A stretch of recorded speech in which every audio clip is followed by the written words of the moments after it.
This is Grind Diaries. This is where we tell the business hustle stories of those who didn't win because they were lucky, connected, or born brilliant, but because they were simply too stubborn, too focused, and too resilient to ever quit. Today, we open the diary of a man who faced poverty, betrayal, and failure not once, but 3 times, and still went from a meager 200 to building one of the biggest automotive and diversified empires in all of Africa. His name is Dr. Cosmas Maduka. Cosmas wasn't born with a silver spoon. In fact, he barely had a spoon at all. Born and just, raised in extreme poverty, his life was defined by scarcity. When his father died, Cosmas was just 4 years old. Life didn't just fail to give him a head start, it actively set him back.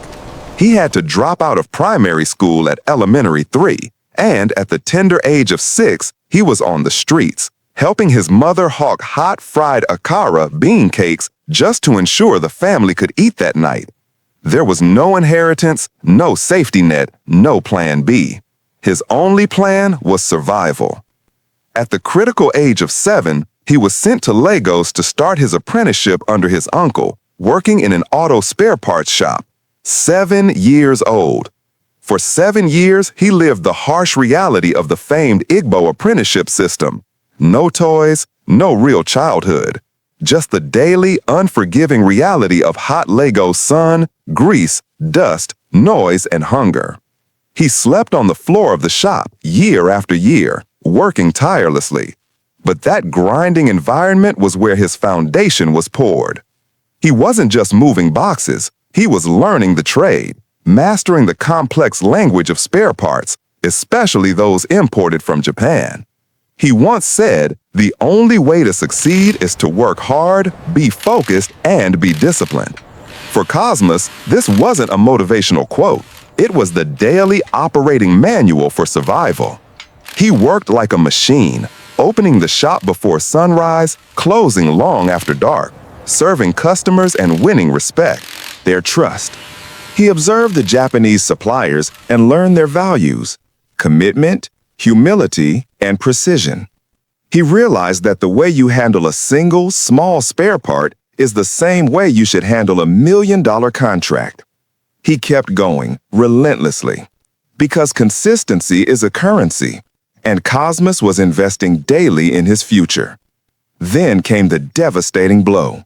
At 14, after 7 years of selfless labor, he was cruelly dismissed by the very master he served, wrongfully accused of dishonesty after returning from a church camp.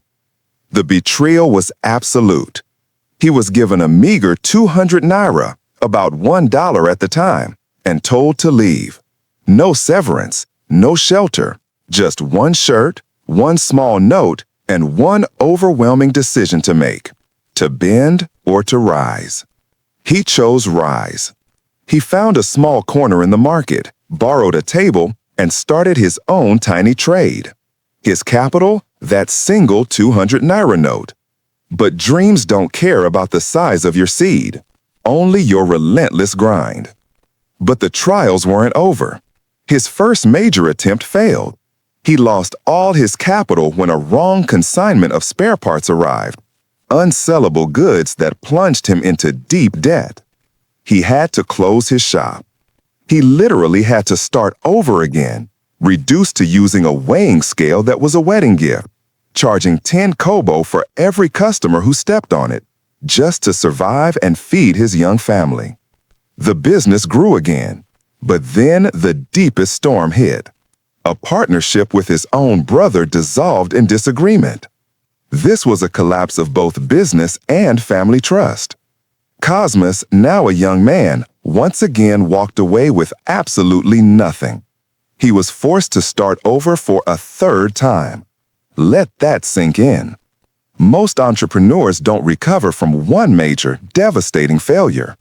Cosmas had to come back from poverty, dismissal, debt, and familial betrayal 3 times.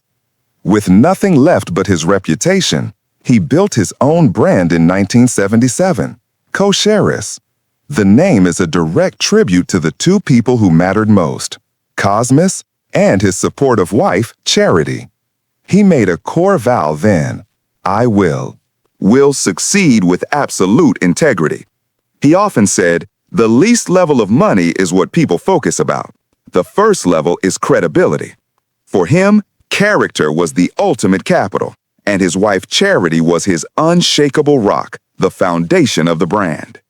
Kosherist began to expand, but slowly, meticulously. He became an aggressive learner.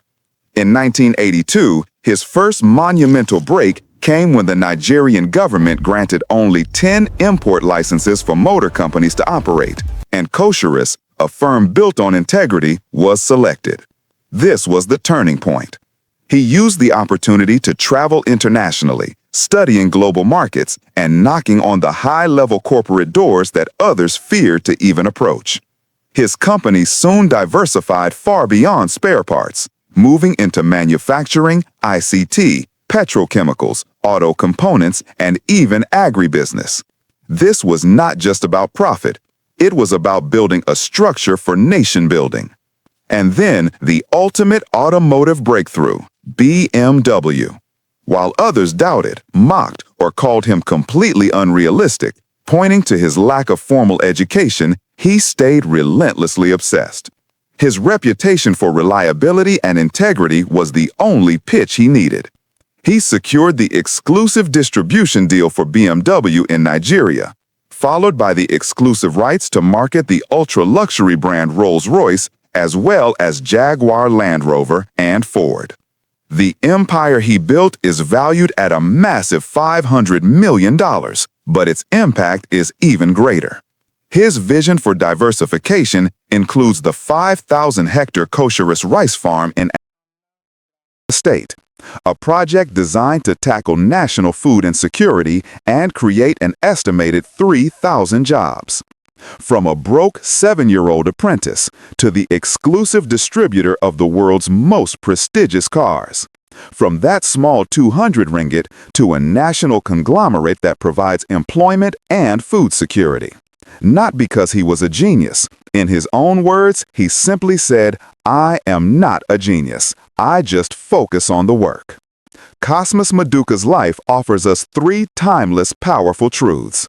1. Pain is not your end. Enemy. Quitting is.